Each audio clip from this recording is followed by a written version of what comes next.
Nations Unies partout dans le monde. On le fait toujours à Alger. Et on a dit, cette année-ci, on aimerait bien aller à plusieurs universités pour parler un peu plus sur les Nations Unies, sur le travail que nous faisons. Et on a sélectionné 5 endroits, 5 villes pour visiter. Hier, j'étais à Béjaïa, hier j'étais à Médéa, aujourd'hui Béjaïa, pardon. Et ensuite, Constantine, Tlemcen, et on va aller à Tindouf, parce qu'on a un grand programme, comme vous avez vu, avec les réfugiés sahraouis à Tindouf. Et c'est un vrai plaisir d'être ici. Nations Unies, qui ont été créées, comme je vous ai dit, en 1945. Alors à l'époque, bien sûr, l'Europe venait de sortir de la Seconde Guerre mondiale. Et ensuite, Nations Unies reflète un peu la réalité qui était là en 1945. Et Nations Unies a été créée avec le grand objectif d'éviter qu'il y ait une grande guerre mondiale de nouveau et d'éviter tout conflit international et surtout éviter également même les menaces au conflit et à l'utilisation de la force. Pour cela, la charte reflète l'objectif, la charte des Nations Unies reflète notre vision, notre objectif. Et la charte Nations Unies, c'est une convention internationale qui a été adoptée par tous les États membres des Nations Unies, et ce sont 193 pays membres. Et cette convention internationale a été adoptée alors le 24 octobre 1945. Et c'est pour cela qu'on célèbre la journée des Nations Unies toujours le 24 octobre. La présentation. Les 4 piliers, les 4 grands domaines des Nations Unies dans le monde, ce sont d'abord le développement de relations amicales entre les États membres fondées sur l'égalité des droits des peuples. En fait, Nations Unies, c'est le seul forum mondial où chaque année, les leaders mondiaux se rencontrent pour discuter, pour dialoguer, pour avoir des réunions.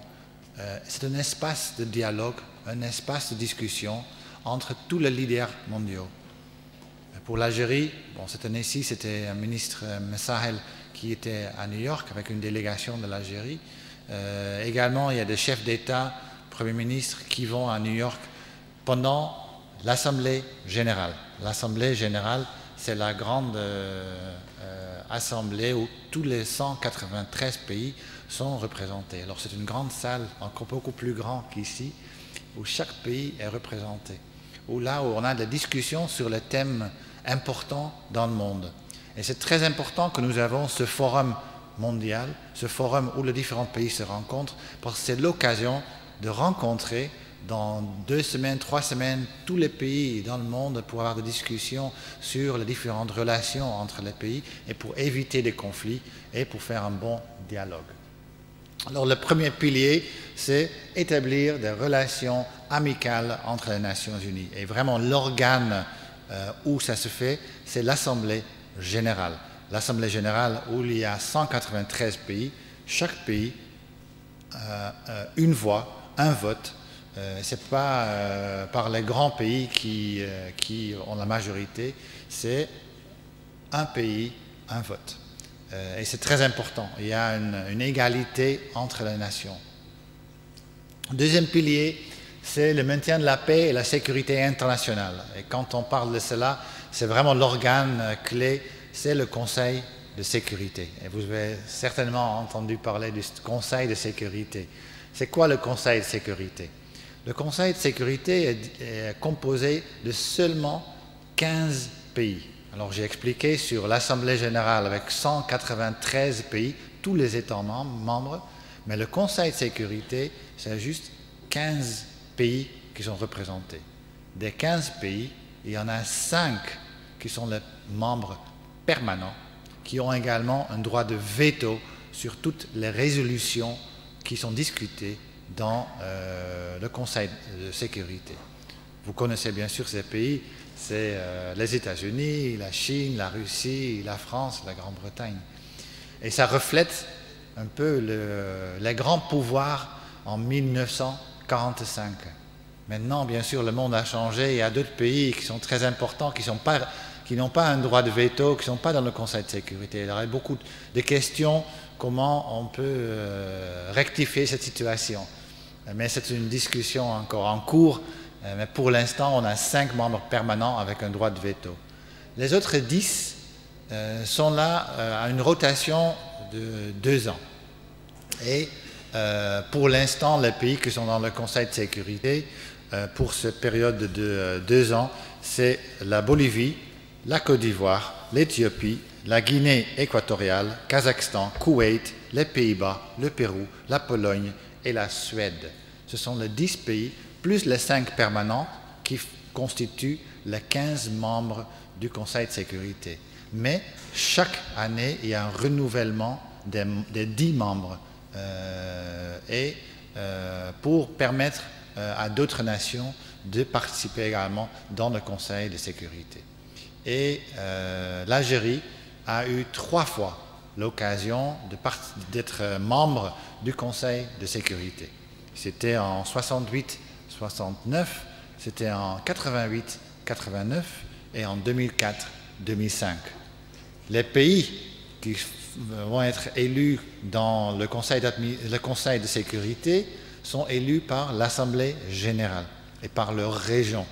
Et ça veut dire que l'Algérie, qui a déjà été 3 fois dans le Conseil de sécurité, ça veut dire que c'est considéré par les autres nations comme un pays très important pour participer dans ce Conseil de sécurité. Il y a beaucoup de pays qui n'ont jamais été membres du Conseil de sécurité. Qu'est-ce qu'on discute dans le Conseil de sécurité? Ce sont vraiment les grandes questions, les grands conflits dans le monde. Alors quand on pense à Yémen, la Syrie, l'Irak, les grands drames humanitaires, les grands conflits sont discutés dans le Conseil de sécurité. Ensuite, je vais revenir par l'autre slide transparent. Sur le 3e pilier, c'est accroître le respect des droits de l'homme et le maintien de la justice.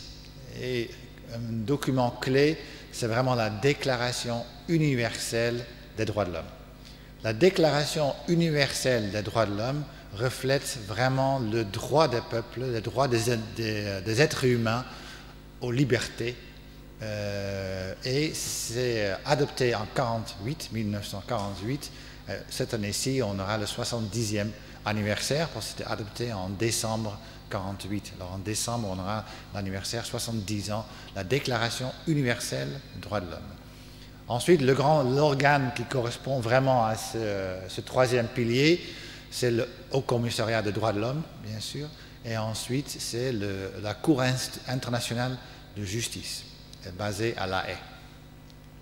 4e, c'est promouvoir le progrès économique et social et instaurer de meilleures conditions de vie. C'est vraiment l'objectif de développement. Comment on peut assurer que les conditions de vie s'améliorent pour la grande partie de la planète, surtout les pays les plus pauvres. Comment on peut les aider, comment ils peuvent se développer. Et l'organe qui correspond à ce pilier, c'est le Conseil économique et social. Et probablement, c'est l'organe le moins connu de tout le système des Nations Unies. Mais pour nous, en tant qu'agence et système des Nations Unies ici, très important parce que le travail que nous faisons en Algérie, ce n'est pas un travail de maintien de la paix, parce que c'est un pays où il y a la paix. Ce n'est pas un travail de relations amicales, parce que c'est un travail à New York. Bien sûr, on a la diplomatie. Bien sûr, on fait un travail dans les droits de l'homme, mais notamment pour le progrès économique et social. Et je reviendrai là-dessus. Alors, quand on regarde les grands organes des Nations Unies, ce sont alors les 4 que je viens de mentionner. Peut-être par rapport au Conseil de sécurité, le Conseil de sécurité peut décider que pour un certain pays, on a besoin de casques bleus pour maintenir la paix. C'est une décision, par exemple, pour la République centrafricaine, où, comme vous le savez, il y a un conflit et où les casques bleus ont été déployés. Même chose pour Congo, où le Conseil de sécurité a approuvé une mission de casques bleus. Alors, ce qu'on appelle ça la mission de maintien de la paix. Et nous avons 14 de ces missions, 14 de ces opérations de maintien de la paix dans le monde. MINURSO, qui est la mission pour Sahara occidental, que vous connaissez probablement, MINUSMA pour le Mali, MINUSCA pour la République centrafricaine, MINUSCO pour le Congo, UNMIC pour Kosovo, UNIFIL, Liban, UNMIS, Soudan du Sud, etc., etc. Alors il y a 14 de ces missions, mais également le Conseil de sécurité peut autoriser des missions politiques où il n'y a pas de casque bleu, il n'y a pas de militaires qui sont des Nations Unies. C'est une mission politique pour un travail de dialogue politique. Et la Libye, c'est un très bon cas. Nous avons une mission politique, Nations Unies, qui fait un travail de dialogue politique. On n'a pas de forces sécurité onusiennes qui sont en Libye. On n'a pas de militaires avec des casques bleus, mais c'est vraiment un problème parce qu'on pense que la Libye, c'est un problème politique. Et il faut le résoudre pas à travers les armes, c'est à travers des moyens pacifiques politiques. Voilà alors les différentes missions et ces deux groupes de missions sont autorisés par le Conseil de sécurité. Et c'est d'autant plus important alors que les pays participent dans ce Conseil de sécurité. Alors, tous les pays souhaitent être membres du Conseil de sécurité et on espère que l'Algérie va être encore une fois membre du Conseil de sécurité dans les années à venir parce que c'est très important d'être impliqué dans ces discussions au niveau plus élevé. Ensuite, il y a un grand travail aussi de l'aide humanitaire. La vidéo a déjà montré le travail que font certaines agences, et surtout le programme alimentaire mondial qui donne l'aide alimentaire. Ensuite, le commissariat pour les réfugiés, le Haut Commissariat pour les réfugiés, qui donne un appui surtout dans le domaine de la santé, l'éducation, qui appuie la logistique, les tentes pour les réfugiés, etc. Et UNICEF, une troisième agence, qui c'est l'agence pour l'enfance, pour les enfants. Et voilà, c'est un travail important ici. Quand il y a une action humanitaire des Nations Unies, le secrétaire général nomme un coordonnateur humanitaire pour coordonner le travail humanitaire. Et nous avons en Algérie, bien sûr, nos opérations à Tindouf pour les camps sahraouis. Ensuite, bien sûr, on peut envoyer une mission de paix dans différents pays, mais c'est beaucoup plus important de prévenir les conflits. Et le nouveau secrétaire général, M. Antonio Guterres, qui est de nationalité portugaise, qui était l'ancien Premier ministre du Portugal, qui était également à la tête de l'Agence des Nations Unies pour les réfugiés, il veut vraiment renforcer ce rôle des Nations Unies pour la prévention des conflits. Et ça veut dire plus d'approches multilatérales. Nous voyons maintenant, vous voyez dans la politique qu'il y a de plus en plus des approches bilatérales et des approches directes par certains pays sans vraiment travailler avec une approche multilatérale. Ça veut dire avec d'autres pays dans un cadre Nations Unies. Ensuite, c'est important pour prévenir des conflits aussi, travailler sur les causes profondes des conflits. Pourquoi il y a des conflits? Pourquoi il y a un conflit au Yémen ou en Syrie? Et très souvent, c'est lié à la distribution des ressources, à des inégalités, accès aux services publics, aux ressources, etc. Alors c'est important que le système des Nations Unies travaille également sur les causes profondes des conflits pour éviter qu'il y ait des conflits. Ensuite, vraiment le travail que nous faisons en Algérie, c'est par rapport au développement durable. Et on a distribué une brochure que vous avez vue ensemble pour un développement durable. Nous croyons que le développement, ce n'est pas seulement une croissance économique. Si on dit qu'on a eu 3 ou 4 ou 5% de croissance économique, bien sûr, c'est important. Mais qu'est-ce que ça veut dire? Ça veut dire qu'on a consommé, on a produit plus dans le pays, mais est-ce que ça a été réparti de manière équitable? Est-ce qu'il y a un accès aux services sociaux de base pour tout le monde? Est-ce qu'il y a une égalité dans les droits? Alors, ce sont d'autres questions. Alors, le développement n'est pas seulement un développement économique, c'est également prendre soin de l'environnement. On peut avoir un taux de croissance très élevé, mais qui a un prix très élevé pour l'environnement, à cause de la pollution ou à cause de la surexploitation des ressources naturelles. Alors, il faut trouver un équilibre entre le domaine économique, environnemental et social, et garantir, assurer que le développement, le niveau de développement que nous avons va s'améliorer et va encore être mieux pour les générations à venir, pour les générations futures. C'est ça ce qu'on souhaite. On ne veut pas aller en arrière, on veut aller encore plus loin pour que nos enfants aient encore une vie meilleure. Et c'est ça vraiment l'objectif du développement durable. Si nous avons une grande croissance économique, mais finalement l'environnement va souffrir, ou si seulement certains en profitent et les autres n'en profitent pas, c'est une cause de conflit à long terme. Et ce n'est pas un bon développement. Il faut que ça soit beaucoup plus équitable et écologiquement responsable. Voilà alors, pourquoi on a les objectifs de développement durable. D'où viennent ces objectifs de développement durable? Ces objectifs ont été fixés par l'Assemblée générale des Nations Unies, alors par les 193 pays qui sont représentés. Ils ont dit on a besoin d'une vision pour le monde. Et cette vision se traduit par 17 objectifs. Et on a distribué la liste également avec tous les différents objectifs, avec toutes ces jolies couleurs. Et chaque couleur représente alors un objectif.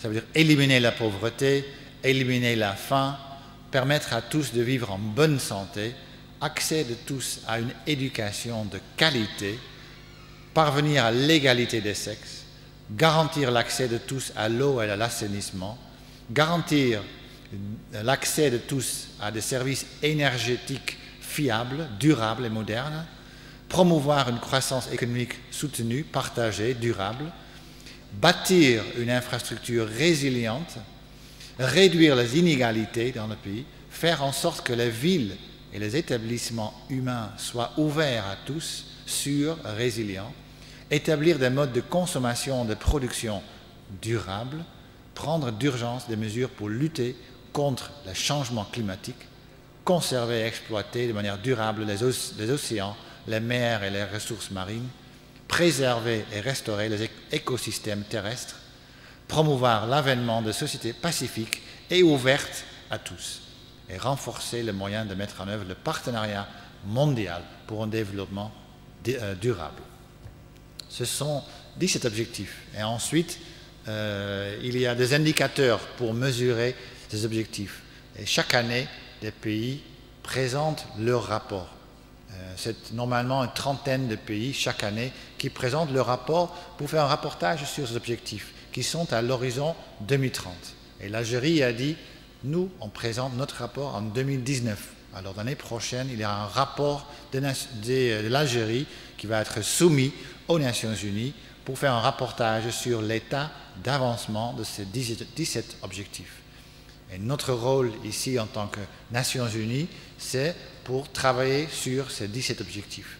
C'est vraiment la grande vision où on veut aller dans un pays, la vision à long terme, à 2030. J'aurais parlé un peu comment on mesure le développement. Les économistes dans la salle, ceux qui sont dans la faculté d'économie, gestion, savent que l'économie est mesurée par la croissance économique et par tout ce qui est le produit intérieur brut. Et ça veut dire plus qu'on produit, ça va mieux avec le pays.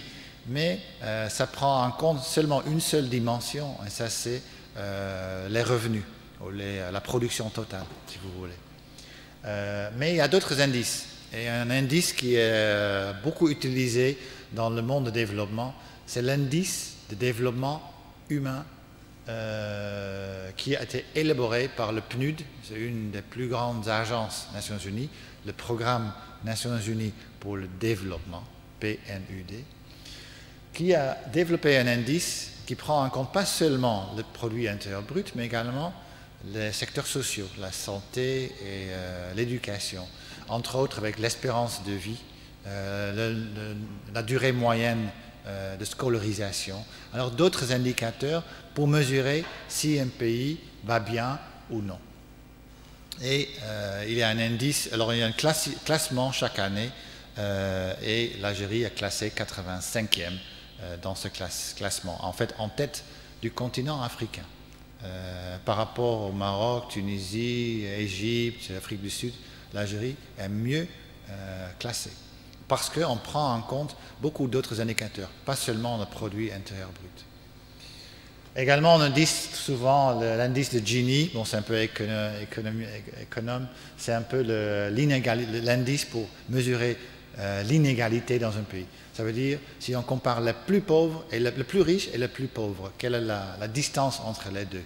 Il y a des pays où il y a des énormes distances et il y a des pays qui sont un peu plus égalitaires. Ensuite, il y a des indicateurs, comme je vous ai dit, pour le 17 objectifs, il y a des indicateurs qui sont mesurés à travers ce rapport que chaque pays soumet aux Nations Unies de temps en temps. Le grand défi pour mesurer, bien sûr, un développement durable, c'est avoir des données désagrégées. On peut bien avoir un chiffre de chômage ou d'accès à la santé pour l'Algérie, mais ce n'est pas nécessairement qu'à Tamarasset ou à Annaba ou à un village dans l'ouest du pays, c'est la même chose. Il y a de grandes variations. Et c'est important d'avoir des données désagrégées. Et ça se fait à travers des enquêtes. Nous sommes en train de faire une grande enquête des ménages avec plus de 31 000 ménages qu'on fait chaque 4-5 ans en Algérie, qui donne énormément de données par rapport aux différents secteurs sociaux, par rapport à la qualité de vie des citoyens.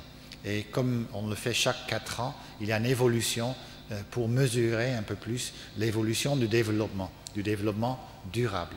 Et on peut également comparer différentes régions du pays. Nations Unies, le siège est basé à New York, aux États-Unis, mais on a également des grands centres régionaux qui sont en fait dans chaque continent. Addis Abeba en Afrique, Bangkok, Beyrouth, Genève, Nairobi, Santiago et Vienne en Autriche. Nous avons dans le monde entier 33 agences au fond programmes, ce sont des organisations spécialisées et on a une présence dans 130 pays. Alors ça c'est un grand avantage. Quand on parle par exemple de la FAO, qui est le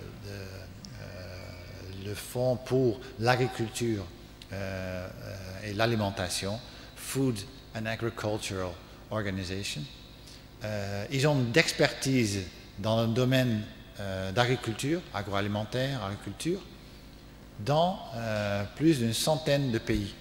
Et quand les experts viennent, ils peuvent dire, voilà, ça marche dans tel et tel pays, c'est ça ce qu'on a fait en tel pays. Et ils ramènent une grande expertise de tous ces pays où ils ont travaillé. Alors c'est ça l'avantage aussi de travailler avec le système Nations Unies, parce que comme on a une présence dans 130 pays, il y a beaucoup de connaissances et un grand réseau d'experts justement pour apporter une expertise aux pays qui souhaitent avoir une expertise pointue, une expertise spécifique dans le domaine qui leur intéresse.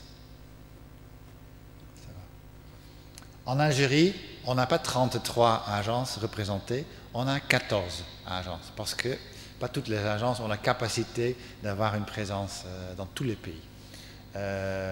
Et toutes les agences, je les ai mis ici dans ce cercle, il y a un coordonnateur qui coordonne tout le travail de ces 14 agences. Et c'est moi. Moi, je coordonne le travail de ces 14 agences. Si c'est UNICEF, le PNUD, la FAO, UNESCO, etc., toutes les différentes organisations, je coordonne leur travail. Vraiment, notre objectif, c'est le développement durable. Bien sûr, il y a les agences humanitaires, comme j'ai déjà mentionné, le programme d'alimentation mondiale, l'Organisation pour les réfugiés, UNHCR, et pour les enfants, UNICEF.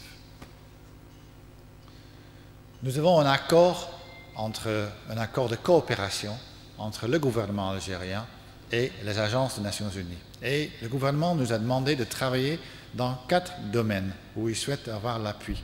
D'abord, la diversification économique, parce que l'économie est trop orientée vers les hydrocarbures et ce n'est pas suffisamment diversifié. Bien sûr, il y a beaucoup d'efforts en cours pour avoir exporté plus, pour développer des filières, mais le pays, jusqu'à présent, dépend beaucoup du secteur hydrocarbures. Et c'est une vulnérabilité, parce que le moment où les prix de baril vont diminuer, vont baisser, ça a un impact tout de suite sur le trésor algérien. Et c'est une grande vulnérabilité. Et c'est pour ça que c'est important de diversifier l'économie et d'avoir les nouvelles technologies, d'avoir les connaissances, les ressources humaines pour être compétitif dans le marché international. Et ça va également créer des emplois. L'ancien modèle de créer des emplois dans le secteur public, dans la fonction publique, c'est un peu un ancien modèle qui ne peut plus donner des solutions parce que la population a quand même grandi. On a presque 43 millions d'habitants, 42 et quelques millions d'habitants en Algérie.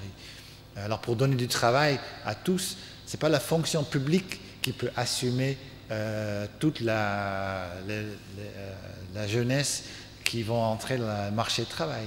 Alors c'est surtout développer le secteur privé, les entreprises, pour que tout le monde puisse rencontrer un travail. Également qu'il y a une bonne adéquation entre l'université et le monde du travail, à travers les différents dispositifs, bien sûr, que le gouvernement a mis en place, à travers l'ANSES, l'ANEM, etc., mais aussi les maisons d'entrepreneuriat, etc. Alors il y a beaucoup de dispositifs et le système des Nations Unies appuie justement. Je sais que le BIT, une des organisations spécialisées dans le marché du travail, le Bureau international du travail, collabore, a déjà un accord de collaboration avec l'université Béjaïa, le programme Taoudif, dans le domaine justement de la transition université-monde du travail. Deuxième domaine, c'est le domaine social. Bien sûr, quand on regarde ici l'accès à l'éducation, l'accès à la santé, il est très bon. On va dans le petit village, il y a toujours une clinique, il y a une école, ça c'est très très bien. Mais on travaille notamment sur la qualité des services, la qualité des services santé ou la qualité dans l'enseignement.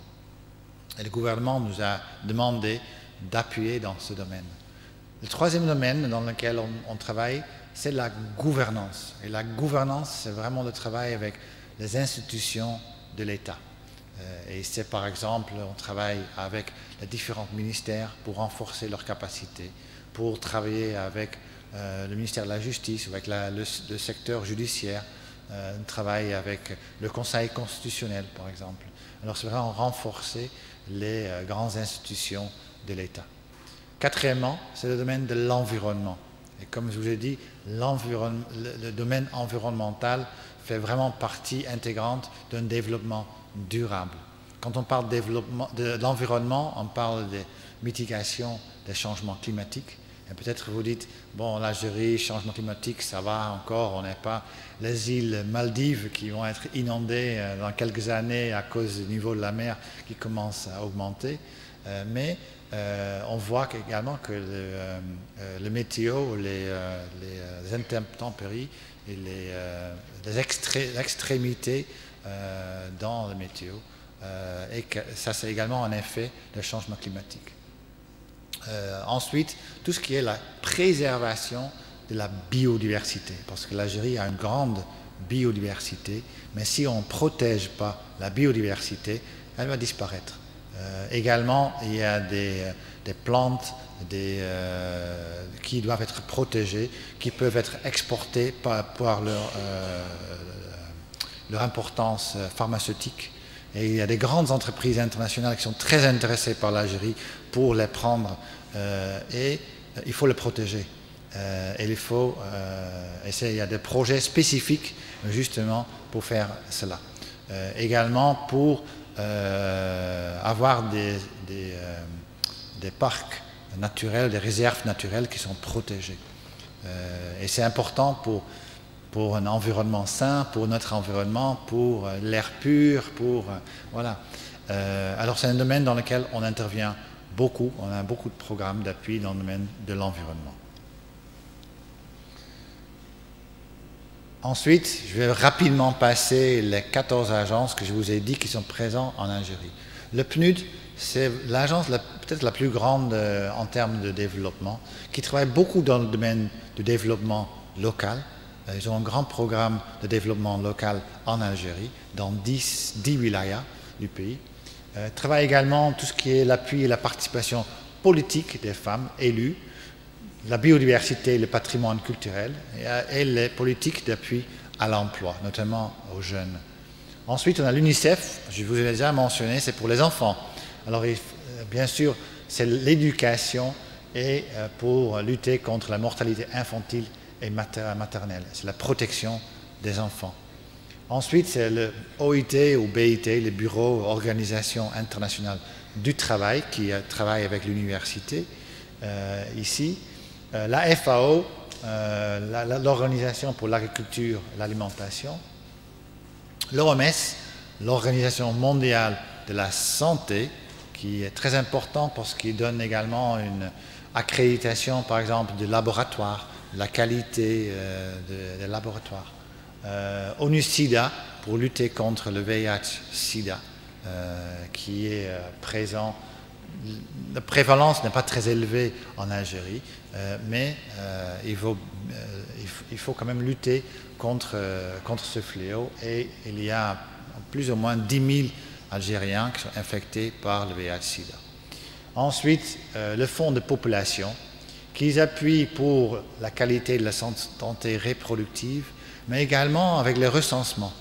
Le dernier recensement de l'Algérie, c'était en 2008. Il y aura un nouveau recensement de la population et c'est ce fonds de population qui appuie toujours les autorités avec les recensements. ONU Femmes, qui travaille bien sûr pour la cause des femmes, soit dans le domaine économique, soit dans le domaine politique. ONUDI, qui est l'Organisation des Nations Unies pour le développement industriel.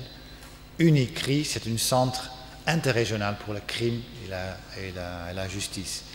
C'est sûr qu'il y a beaucoup d'agences que je n'ai jamais entendu parler. Ce sont ces 14 qui travaillent ici en Algérie. Les grands avantages comparatifs de travailler avec les Nations Unies, c'est parce qu'on a un rôle neutre et impartial d'abord. Nations Unies, je représente 193 pays. Je ne représente pas mon pays ici. Moi, je suis des Pays-Bas, la Hollande. Mais je ne représente pas les Pays-Bas ici. Je représente les Nations Unies. Ce sont 193 pays. Et les conseils que je donne ne sont pas des conseils pour favoriser les Pays-Bas. Non, ce sont des conseils où se trouve la meilleure expertise. Où, quand il y a un problème, voilà les expériences que nous avons trouvées dans différents pays. Voilà ce que vous pouvez avoir. Si on parle d'une expérience dans le développement de l'industrie, voilà l'exemple que je peux vous donner qu'on a fait en Turquie, qui a développé un grand secteur agroalimentaire, qui a développé son industrie, ou la Chine, ou peut-être qu'est-ce qu'a fait la Malaisie, ou qu'est-ce qu'a fait... Alors on peut vous ramener la meilleure expertise dans un domaine très spécifique. Et c'est ça le grand avantage, qu'on a ce rôle impartial, qu'on ne représente pas un pays spécifique, qu'on a ce réseau, on a un cadre de référence, parce qu'on dit voilà ce qui marche ou ne marche pas dans différents pays. On a cette expertise mondiale, ce n'est pas une expertise d'un seul pays, c'est une expertise mondiale. Si j'ai des experts qui vont venir, ils ont travaillé dans beaucoup de pays, On a beaucoup de partenariats qu'on peut faire avec des institutions à l'étranger pour mettre institutions algériennes en réseau avec d'autres institutions. Et bien sûr, on fait également un plaidoyer, surtout dans le domaine des droits de l'homme, dans le domaine où on croit, où il faut protéger ou faire plus de plaidoyer pour une certaine cause. Je vous donne l'exemple, le 25 novembre, c'était dans la vidéo aussi, où on fait toujours une grande campagne de la lutte contre la violence faite aux femmes. C'est un plaidoyer que nous faisons et on pense que c'est très important qu'on arrête cette violence à l'égard des femmes. Voilà, alors nous avons une base de connaissances globale, un rôle impartial et on s'appuie sur les valeurs et sur un mandat normatif des Nations Unies, parce qu'on a des normes et des standards internationaux. Alors si on travaille dans différents secteurs, il y a des normes et des standards. Et nous sommes là pour assurer qu'on adhère à ces normes et ces standards. Voilà un peu le travail que nous faisons. Si vous voulez savoir plus ce qu'on fait, j'ai un compte Twitter et chaque fois quand je fais quelque chose, je mets ça sur mon Twitter. Je sais qu'ici, vous êtes beaucoup plus Facebook que Twitter, mais voilà, c'est un choix qu'on fait et j'ai fait le choix pour le Twitter. Mais bon, je vous remercie.